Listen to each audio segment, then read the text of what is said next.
22 نیسان سال 1898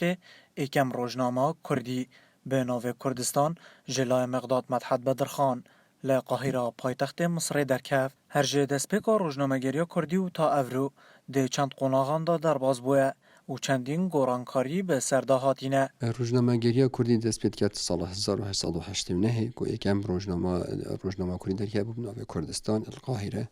اف روزنامه بردوام به حتی سال 1902 اف تقریبا نحسب که قناغ اولیکا روزنامه گری کردی قناغ دوی ام بجیم هر کردستان و باکور تقریبا یا بردوام بود و اگه بجیم برابطر استانبول 1908 حتی 1914 گوارا کرد تعاون ترقی درکد گوارا روژی کرد گوارا هتاوی کرد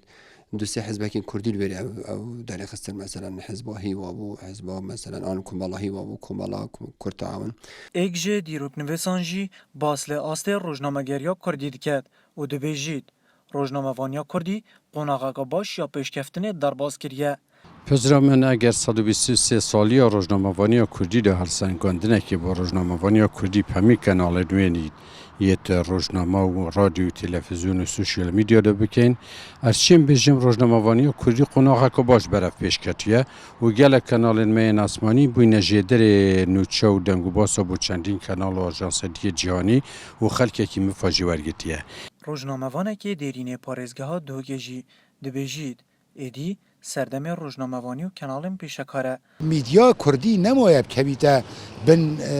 بجین ایدئولوژی حزبایتی دا اوه گمانبره نوکی بری 15 سالایان 20 سالای که حزب دشید ایدئولوژی خوصا بینید او کانالت هشتا مایند بن ایدئولوژی حزبا به گهدار بینر ورگیر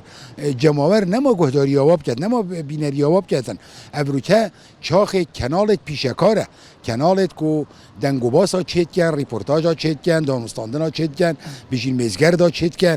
او کانال کو دمجمیر 5 سپیدی وقتی نوچه پلس انتخاره لی گوره دومایک آمارین مدیایی یه تورا هماهنگیار خراوان 959 کانال راگهاندنه لی هرما کردستان هنه. متین عمر خانی نیوز دوک